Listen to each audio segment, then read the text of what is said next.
Por la Señora Santa Cruz, de nuestros enemigos, líbranos, al Señor, Dios nuestro, en nombre del Padre, y del Hijo y del Espíritu Santo.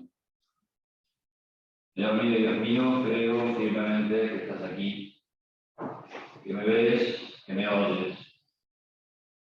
Te adoro con profunda reverencia, te pido perdón de mis pecados y gracias por hacer con fruto este rato de oración. Madre mía Inmaculada, San José mi Padre y Señor, Ángel de mi guarda, interceda por mí.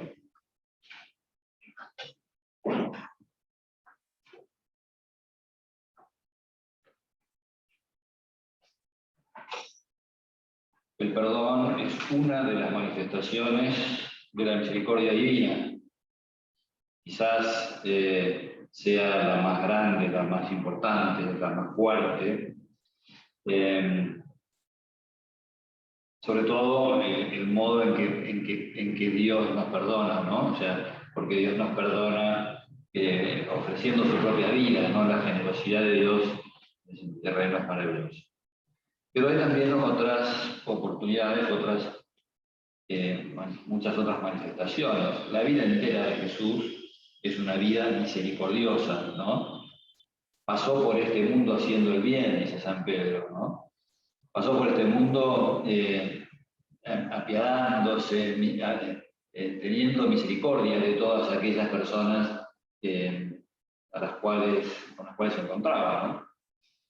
Hace unos años me encontré con un amigo, hace mucho tiempo no lo veía, y me escribió una carta muy linda, la he conservado. Este hombre estaba atravesando por un momento difícil, por un momento dificultades espirituales, psicológicas también. Y entonces se dio cuenta que empezó a leer el Evangelio y que a él le conmovía la figura de Jesús que iba a caminar por los caminos, ¿no? Por las ciudades, por los pueblos, y que salía no con la intención de encontrarse con grandes personalidades, sino que salía a cruzarse con la gente que la vida le pusiera por delante, ¿no?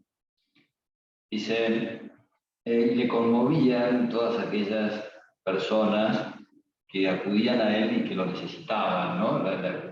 Me conmueve la fe de la cananea, dice, ¿no? Me conmueve la mujer, el ejemplo de aquella mujer que tenía un flujo de sangre, ¿no? Como todas esas personas acuden a Jesús porque tienen necesidad, ¿no? Y Jesús estaba siempre dispuesto para recibir, ¿no? A esa gente, para recibir a los enfermos, para recibir a las personas que habían perdido un ser querido.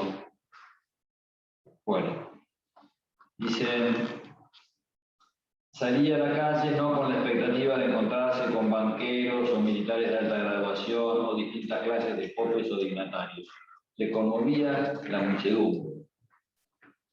Y yendo de un pueblo a otro, las gentes le salían al camino, obligándole, digamos, a hacer lo que Dios, lo que el Padre tenía planificado para él, ¿no? Y entonces me decía, yo ya estaba ordenado sacerdote, ¿no? Y me decía, para vos me gustaría que caminaras como caminó Jesús, erguido, derecho, pero sin arrogancia.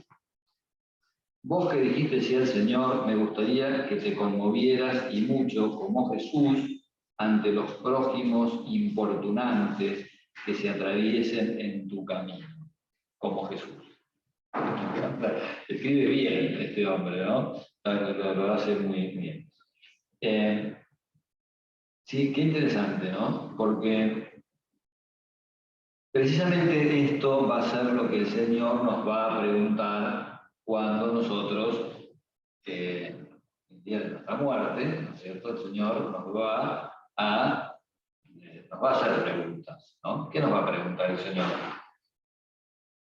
¿Se acuerdan cuando estábamos en el colegio o en la facultad o en cualquier lugar donde uno tenga que rendir un examen, ¿no es cierto? O sea, uno le pregunta al profesor, profesor, ¿cuáles son las cosas más importantes de la materia? Y, bueno, ¿sobre qué nos va a preguntar? ¿No? Algunos más aún avanzan y le afanan La pregunta del examen del profesor, ¿no? Porque es importantísimo. Bueno, Jesús nos dice cuáles van a ser esas preguntas que nos va a hacer. Y cuando venga el Hijo del Hombre por segunda vez, con todo su esplendor y con toda su grandeza y con toda su gloria, separará a las ovejas de los cabritos, ¿no? Pondrá a las ovejas a la derecha y los cabritos a la izquierda. Y les dirá a los que están a su derecha: vengan, benditos de mi Padre, porque tuve hambre y me dieron de comer, tuve sed y me dieron de beber, estuve enfermo y me vinisteis a verme, ¿no? Y le preguntarán: Señor, ¿cuándo te vimos, ¿no? Con hambre y te dimos de comer, ¿cuándo te vimos con sed y te dimos de beber? Y entonces el Señor les responderá: cada vez que ustedes lo hicieron con uno de estos hermanos míos pequeños, conmigo lo han hecho. Bueno, ahí tenemos las preguntas del examen. Está bueno esto, ¿no? Ya sabemos de qué nos van a examinar. Porque así como nada nos hace tan semejantes a Dios como el estar dispuestos al perdón, otras cosas que nos hacen semejantes a Dios es dar de comer al hambriento, dar de beber al sediento, dar posada al peregrino. Se conocen estas acciones como las obras de misericordia, ¿no? Que aquí habitualmente se dividen 7 obras de misericordia corporales y 7 obras de misericordia espirituales. No me pidan que les diga ahora cuáles son las 14, lo googlean y lo van a encontrar. Bueno, las espirituales son, por ejemplo, consolar al afligido, corregir al que yerra, enseñar al que no sabe. Hay una parábola que es preciosa, que es la parábola del buen samaritano, en la cual el Señor en realidad nos da un reflejo de lo que es la vida de Él, porque Él es el buen samaritano, obviamente hablando, ¿no? Aquel hombre había sido asaltado por unos ladrones, lo habían dejado ahí tirado, malherido. Pasa un montón de gente, pasa un levita y sigue de largo, pasa un sacerdote y sigue de largo. Bueno, y hasta que pasa un samaritano, es decir, un hombre que ni siquiera era del mismo pueblo. Más aún, no solamente era del mismo pueblo, sino que además era enemigo, era un pueblo enemigo. Los judíos y los samaritanos eran enemigos. Estaban enemistados, no se hablaban entre ellos. Y sin embargo, el que se detiene a ayudar a aquel hombre era un samaritano. Y bueno, entonces le pone bálsamo en sus heridas, lo lleva a una posada, le deja al posadero le deja plata para pagar el alojamiento y le dice: voy a volver yo, y cuando vuelva los gastos que te ocasionen esto yo te los voy a pagar. O sea, una cosa de loco. No existe, ¿no? O sea, es muy difícil que alguien, fíjense, ahora, ¿quién para en una ruta para ayudar a alguien que tiene que cambiar, que se le paró el auto? O sea, todo el mundo anda con pánico, todo el mundo, antes a los chorros, ahora el coronavirus, o sea, que todo el mundo lleno de pánico, o sea, nadie se para ayudar a alguien, que es muy difícil, ¿no? Tienen miedo al contagio, tienen miedo al rock, tenemos miedo a todo eso. Cuando Juan Pablo II decía, ¿no? Buen samaritano es toda persona que se detiene frente al sufrimiento ajeno, sea cual sea el tipo de sufrimiento. Ese es el buen samaritano, el que se detiene, ¿no? Y es interesante porque hace como una especie de análisis el Papa, ¿no? Juan Pablo. Papa Juan Pablo hace una especie de análisis de qué cosas están vinculadas con el buen samaritano. Primero que registra, ¿no? Lo que pasa. Vieron que esta es una palabra que está bastante de moda también: registrar. Fulanito de tal no registra, o fulanito de tal sí registra. O sea, la primera cosa es darse cuenta, tener las antenas paradas, porque a veces nosotros no nos damos cuenta de la necesidad ajena. No nos damos cuenta de hasta qué punto la otra persona necesita determinadas cosas. o se siente mal, o bueno. Entonces, hay que registrar lo que le pasa al otro, ¿no? Ahora me viene a la cabeza una anécdota de San José María. Había un grupo de personas que vivían en la Casa de la Obra en Roma.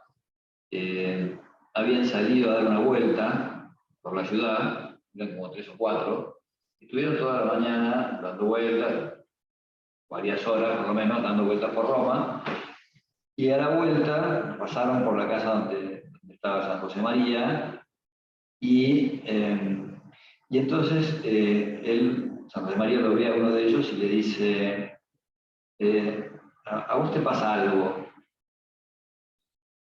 No, padre, no me pasa nada. No, algo te pasa, estás raro. Bueno, sí, en realidad estoy con un dolor de muelas, dormí mal anoche y estuve con dolor de muelas. Entonces, y contaba este hombre, ¿no? Dice, estuve como 3 horas con estas otras 4 personas, ninguna de ellas registró que yo había dormido mal porque tenía la boca hinchada. Y no eran mala gente, ¿eh? No eran personas malas, personas súper egoístas. No, eran gente normal, digamos, pero que no registraron que el otro estaba mal, no lo registraron. San José María lo vio un segundo y le dijo, ¿a vos te pasa algo? Como las madres, ¿no? Las madres son así. ¿A vos te pasa algo? No, mamá, no me pasa nada. Sí, a vos te pasa algo. Vieja, no hinches. Los hijos. A vos te pasa algo. Y la madre suele tener razón. Algo le está pasando. Bueno, primero ver, registrar. Segundo, detenerse. Porque vivimos a los apurones. O con miedos o con apurones. O con... Siempre tenemos algo para hacer. Siempre tenemos algún lugar a donde llegar. Siempre detenerse frente al necesitado siempre es interrumpir algo que uno estaba haciendo, ¿no? Entonces encontramos a veces, ¿no?, nuestras excusas para no tener que detenernos. En tercer lugar, dejarse conmover, porque la compasión, la misericordia y la compasión traen esto, es decir, yo me hago cargo de lo que le pasa a la otra persona. La compasión, a veces la gente dice, yo no quiero que me compadezcan. Es un poquito soberbia esa actitud, ¿no? No quiero que me compadezcan. ¿Por qué no quieres que te compadezcan? Compadecer significa padecer junto con, es decir, quiero que tu preocupación sea mi preocupación, quiero que esta carga que vos llevas, quiero ayudarte a llevar esa carga. ¿Por qué no querés ser ayudado? Está bueno. No está bueno que no se niegue a ayudar. Y tampoco está bueno que la gente pase al lado del otro y le dé lo mismo, le dé igual, o que no, que sea indiferente, ¿no? Está bueno. Entonces ese saber conmoverse frente a esa conmoción, permitir que nuestro corazón reaccione frente a la necesidad del otro, ¿no? Bueno, todo esto, ¿saben qué hace? Todo esto también nos asemeja a Jesús. Les voy a contar algo que a mí me encantó. No sé si es cierto o no, pero en realidad es secundario, pero la anécdota a mí la cuento siempre que puedo. Es un grupo de profesionales o de empresarios que llegan a un aeropuerto y están llegando tarde, están perdiendo el avión. Entonces los tipos pasan a las corridas por los halls del aeropuerto, y en su carrera atropellan a una chica, se cae al suelo. Una chica estaba vendiendo flores, también se le caen las flores. Bueno, los tipos, bueno, qué sé yo, no importa también poca cosa y siguen de largo porque lo que les interesa es alcanzar el avión. Salvo uno. Uno de ellos se da cuenta de lo que había pasado y se detiene y vuelve sobre sus pasos. Entonces la ayuda a la chica a levantarse, le da la mano, le pide perdón. Ve que la chica es ciega, estaba llorando, le vuelve a pedir perdón. la ayuda a recoger las flores, se queda charlando con ella un rato, le compra un ramo de flores, se queda otro rato, le vuelve a pedir perdón. Bueno, el tipo hizo lo que correspondía, lo que corresponde a una persona educada, lo que corresponde a un caballero. Bueno, cuando se está yendo, oye que la chica lo llama, ¿no? Le dice, señor, entonces él vuelve y le dice, sí, decime. Le dice, señor, ¿usted es Jesús? Me copa esa escena, ¿no es cierto? ¿Usted es Jesús? Claro. No sé qué noticia tendría ella acerca de Jesús, pero clarísimamente esa actitud le hizo pensar en el Señor, ¿no? Interesante esto, porque ¿cuántas veces nosotros hablamos de las cosas de Dios, nosotros, no sé, pretendemos ser ejemplo de virtudes? ¿Cuántas veces podemos reflejar la imagen de Jesús solamente con darnos cuenta de lo que le pasa a la otra persona, ¿no? Hay una homilía de San José María que se llama "Es Cristo que pasa". Qué lindo. ¿No? Bartimeo escuchó que pasaba Jesús, el ciego, ¿no? Y entonces, bueno, dice, Señor, apiádate de mí. Porque eso era el distintivo de Jesús. El distintivo de Jesús era hacer el bien a todas las personas que estaban a su alrededor, ¿no? No tenemos que hacer grandes cosas. Basta con ese detenernos frente a la necesidad de los demás y, bueno, y darnos cuenta de cuáles son sus limitaciones o de cuáles son sus necesidades. Acá tengo un papel que se llama Bienaventuranzas de los que rodean a los ancianos. Estaba en la parroquia de un cura ya mayor, en aquel momento, ya en realidad de los 80, que es sacerdote, y lo tenía recortado, no es una cosa que salió en SQ. Decía, les leo, ¿no? Son 10 bienaventuranzas, dice: bienaventurados los que entienden mi paso vacilante y mi mano temblorosa. Hay una señora que dice, yo no estoy vieja, lo que yo tengo es juventud acumulada. A mí me divierte horrores. Y como a mí la juventud se me va acumulando también, ¿no? Porque a todos se nos va acumulando la juventud, a unos más que a otros, yo ya estoy viendo, ¿no? Lo que es el paso vacilante y la mano temblorosa, porque hago un movimiento así medio brusco y me puedo pegar la piña con toda la parte del mundo. Y a uno se le empiezan a caer las cosas de las manos, o sea, y uno dice, pero ¿qué pasa acá? ¿Qué pasa acá? Acá están pasando cosas que antes no pasaban, ¿no? O decía un cura, se está muriendo gente que antes no se moría. Y ahora, bueno, están pasando cosas que antes no le pasaban, ¿no? Bienaventurados los que tienen en cuenta que ya mis oídos tienen que esforzarse para captar las cosas que otros hablan. Bienaventurados los que se dan cuenta que ya mis ojos están nublados y mis reacciones son lentas. Bienaventurados los que desvían la mirada con caridad cuando derramo algo sobre la mesa. Y uno agarra la botella de vino y quiere evitar que la última gota caiga en el mantel y la gota cae en el mantel. 2 gotas caen en el mantel, 3 gotas caen en el mantel. Pero si yo puse mi empeño para... Sí, cayeron las 3 gotas. Bienaventurados los que con una sonrisa alegre me conceden un rato para charlar de cosas sin importancia. Porque a veces lo hacemos, pero no lo hacemos con una sonrisa alegre, ¿no? Dios ama, dice la Escritura, Dios ama al que da con alegría. Porque a veces damos, pero damos refunfuñando. Sí, flaco, es posible, pero uff. Así decía una pintada en Rosario, ¿no? Es posible, pero uff. Y entonces uno te pone, bueno, si vas a poner esa trucha, mejor no me hagas el favor, ¿no? Bienaventurados los que nunca dicen, ya ha contado eso 2 veces. Habitualmente dicen, vieja, cortala, soy viejo, cortala. Ya me lo contaste 5 veces, ¿no? Y uno le salen esas expresiones.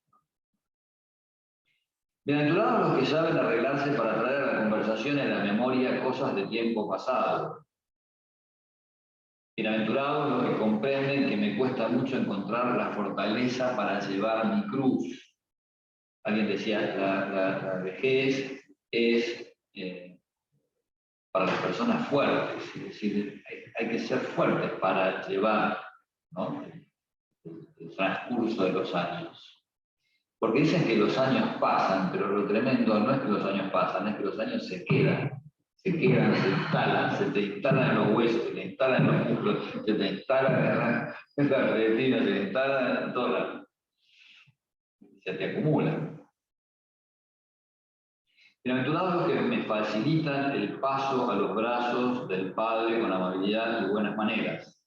Bienaventurados los que me acompañan con paciencia y caridad fraterna para ayudarme a envejecer con alegría y gratitud. Bueno, son distintas cosas que se nos atraviesan a lo largo de nuestra vida, a lo largo del día, muchas veces a lo largo del día, ¿no? No necesariamente son ancianas las personas a las que le pasan estas cosas, ¿no? Son personas con las que convivimos de manera cotidiana. Bueno, y también tenemos que ser misericordiosos con esas debilidades, con esas limitaciones, ¿no es cierto?, que también nosotros tenemos, ¿no? Sed misericordiosos y alcanzaréis misericordia. Esto vale con Dios y vale también con los demás. Es decir, si nosotros nos ponemos nerviosos o maltratamos a la gente porque hicieron algo mal o algo les salió mal, y es probable que también nos traten de la misma manera, es probable que nos respondan, ¿no?, del mismo modo. Alguien hablaba de la ley de las repercusiones amplificadas. Me gusta ese título. Las repercusiones amplificadas. Por ejemplo, dos personas que están hablando de un tema empiezan a tener distintos puntos de vista, y entonces, ¿vieron? Cuando dos personas piensan distinto, que es lo que sucede siempre cuando hay dos personas. Entonces uno empieza a decir, bueno, a veces alguno en algún momento empieza a levantar la voz, y nunca se sabe cuál es el que empieza a levantar la voz. Entonces el otro dice, no me levantes la voz, y el otro dice, no te estoy levantando la voz. Sí me estás levantando la voz, no te estoy levantando la voz. Eso es una repercusión amplificada. No se sabe si primero vino el que levantó la voz o el que sintió que el otro la levantara. Y también por otro lado vienen las otras. Es decir, cuando, por ejemplo, que suena el timbre y alguien es el que se levanta siempre para abrir la puerta o prender el teléfono, o cuando hay que lavar los platos y hay una persona que es la que siempre se levanta para lavar los platos, también eso tiene sus repercusiones acumuladas, ¿no? ¿Por qué? Porque sus repercusiones amplificadas, porque el servicio también da ganas de servir. Cuando uno se encuentra con alguien que es servicial, si viene alguien que está en el desayuno y te ofrece, o viene alguien que si vos sabés que te ayuda a llevar un peso para terminar un trabajo, ¿no? Entonces uno dice, qué buena persona, ¿no? Entonces uno en el fondo le va creciendo ese deseo, ¿no?, de portarse uno con la otra persona como se portaron con nosotros. Eso también es una repercusión amplificada, ¿no? Ser misericordiosos y encontraréis misericordia. Seamos pacientes y encontraremos más paciencia, ¿no? Sembremos, ¿no? Sembremos esas virtudes y bueno, y de eso vamos también a recoger, ¿no? Pidamos al Señor entonces que nos ayude a imitarlo también en esto, ¿no? A detenernos en las necesidades de los demás, con las carencias de los demás, a saber pasar por alto aquellas cosas que a lo mejor nos molestan un poco, pero bueno, que seamos así, misericordiosos, a ejemplo de la misericordia de Jesús.